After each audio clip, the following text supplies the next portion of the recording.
Hello students, in this video we'll discuss the second application of Gauss's law, that is we have to find out electric field due to a charged thin infinite plane sheet. Okay, बहुत सारी शर्तें हैं इसमें. एक तो charge sheet है, एक thin है. थिन का मतलब क्या है? थिन इतनी है कि जो बीच में जो मेम्ब्रेन टाइप है, बीच में जो चार्ज रखा हुआ है, चार्ज शीट है, वो चार्ज का इलेक्ट्रिक फील्ड इस साइड भी आ रहा है और इस साइड भी आ रहा है. और थिक होती तो जिस साइड होता सिर्फ उधर ही इलेक्ट्रिक फील्ड होता. तो थिन है, इनफाइनाइट है और चार्ज है, प्लेन शीट है. इतनी सारी शर्तें इसके साथ जुड़ी हुई हैं. तो हमने प्लस प्लस चार्ज लिया है, ये इनफाइनाइट है तो मतलब आगे तक भी जा सकती है. डायमेंशन हमने इस तरह से नहीं लिए हैं. We will consider area, we will cut a circular part of this, will cut it. This is suppose हमने इसको ले लिया है, इसका एरिया ए ले लिया जो हमने कट किया है. And we will have electric field on both sides. तो from this distance, let suppose at distance r from this side and the same distance on this side, we will draw the surface of this circle. ये जो हमने cut किया है, ये जो electric field ऐसे आएगा दोनों तरफ इलेक्ट्रिक फील्ड, तो वो क्या बनाएगा? देखो मेरे हाथों को देखो, ये शीट है, शीट से हमने बीच से सर्कल कट किया और इलेक्ट्रिक फील्ड दोनों तरफ ऐसे आ रहा है. तो it is forming again a cylinder. Okay, इस तरह से 3D में ये सिलेंडर बन रहा है दोनों साइड से. यहाँ से इलेक्ट्रिक फील्ड निकलता हुआ एक यहाँ सिलेंड्रिकल बन रहा है और similarly on this side it is forming a cylinder. लेकिन इलेक्ट्रिक फील्ड की डायरेक्शन क्या है? Electric field is in this, क्योंकि प्लस इधर है ना, तो इलेक्ट्रिक फील्ड इधर जा रहा है. पहले वाले केस में क्या था? स्ट्रेट में ऊपर नीचे इलेक्ट्रिक फील्ड था. तो electric field is going into this direction. This is the direction of electric field like this. तो ये फर्स्ट फेज हो गया. कर्व सरफेस मैंने दोनों तरफ डायमेंशन सेकंड फेज कराएगी और ये मैंने थर्ड फेज कराई, जैसे कि पहले भी हमने लिया था first, second and third. Difference क्या है? डिफरेंस ये है कि जब यहाँ पे आप लेंगे तो यहाँ पे electric field is in this direction, क्योंकि इलेक्ट्रिक फील्ड ऐसे नहीं जा रहा है, ऐसे जा रहा है बोथ साइड्स. और इस पे जो परपेंडिकुलर होगा वो एन कैप इस साइड होगा. तो यहाँ पे एंगल इज 90 डिग्री. सेम आप यहाँ भी दिखा सकते हो, जरूरत नहीं है एक साइड में दिखा दीजिए. यहाँ पर electric field is this and also an cap is in this direction. तो angle is here 0 degree. Similarly इस साइड में electric field is in this direction और इस पर नॉर्मल ड्रॉ करेंगे आप तो वो भी इन दिस डायरेक्शन. तो थीटा इज 0 डिग्री. तो फिर से हम क्या करेंगे? फ्लक्स निकालेंगे for first surface, second surface, जो पूरी यहाँ से यहाँ तक कर्व सरफेस है. और हमने डिस्टेंस r लिया है दोनों साइड में इस सिलेंडर से ये. और इसको हमने क्या माना है? मैंने अभी कहा था आपको, इसको मैंने क्या लिया है? चार्ज को एरिया ए लिया है. तो ये भी एरिया है और ये भी ए है और ये भी ए, क्योंकि तीनों सर्कल सेम है, एरिया ए. ठीक है.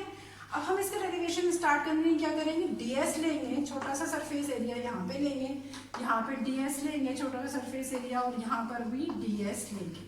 डायग्राम देखो, पहले समझ लो, काफ़ी कॉम्प्लिकेटेड हो चुका है. यहाँ पे चार्ज बॉडी हमने प्लेन शीट ली है जिसपे आपने इस एरिया में चार्ज माना है q और सरफेस एरिया है a. तो हम यहाँ पे फिर से एक चार्ज डेंसिटी डिफाइन करने वाले हैं, क्योंकि 2 डायमेंशनल है. तो यहाँ पे आती है सरफेस चार्ज डेंसिटी, उसे कहते हैं sigma. Sigma is surface charge density. Length के लिए क्या डिफाइन करी थी? Linear charge density. तो यहाँ सिग्मा क्या हो जाएगा? चार्ज हमने लिया है इस एरिया में q, कहाँ लाई कर रहा है? इन एरिया a. ठीक है. तो यहाँ से q क्या हो जाएगा? q will be sigma into a. ये फर्स्ट इक्वेशन है, याद रखना इसे. तो डायग्राम समझ में आ गया? एक बार डायग्राम पे कंसंट्रेट करो, एक थोड़ा सा फोकस करो, उसके बाद हम आगे बढ़ते हैं. Electric field in this direction, electric field in this direction. तो नॉर्मल भी इधर है इस सरफेस पे, इस सरफेस पे नॉर्मल इधर है. और कर्व सरफेस जो है सिलेंडर की ये वाली, ये गॉसियन सरफेस है, तो सिमेट्रिक है. तो इस पर नॉर्मल ऊपर की तरफ है, इलेक्ट्रिक फील्ड इधर है. तो वहाँ पर कर्व सरफेस में एंगल 90 है और जो आपकी क्रॉस सेक्शन एरिया वाले सरफेसेस हैं इसमें एंगल 0 डिग्री है. तो अब जब हम टोटल फ्लक्स लिखेंगे, टोटल फ्लक्स, पहले तो चाहे आप गॉसेस थ्योरम लगा लें या फिर वैसे लिख लें बेसिक कर दें, जैसे पहले भी बता चुकी हूँ. तो total flux phi will be phi 1 पहली सरफेस इसका, फाई 2 स्कर्ट सरफेस का, प्लस फाई 3 जो वो सरफेस है सर्किल उसका। अब 1 बाई 1 लिखते हैं इसको। Integration over first surface E dot D S plus integration over second surface E dot D S plus integration over third surface E dot D S. ठीक है, अब इनके एंगल्स आप लिखिए।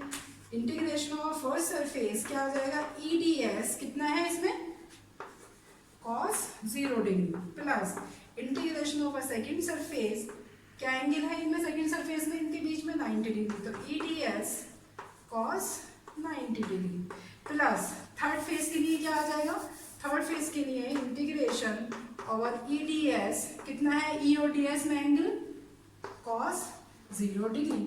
अब आपने मालूम है cos 90 होता है 0 और cos 0 1 होता है, तो ये आ जाएगा आपका इलेक्ट्रिक फील्ड। बाहर ले लीजिए, integration over first surface D S plus ये आ जाएगा 0 क्योंकि 90 है cos, यहाँ से इंटीग्रेशन बाहर ले लीजिए, cos 0 1 होता है, तो ये आ जाएगा डी एस थर्ड सरफेस।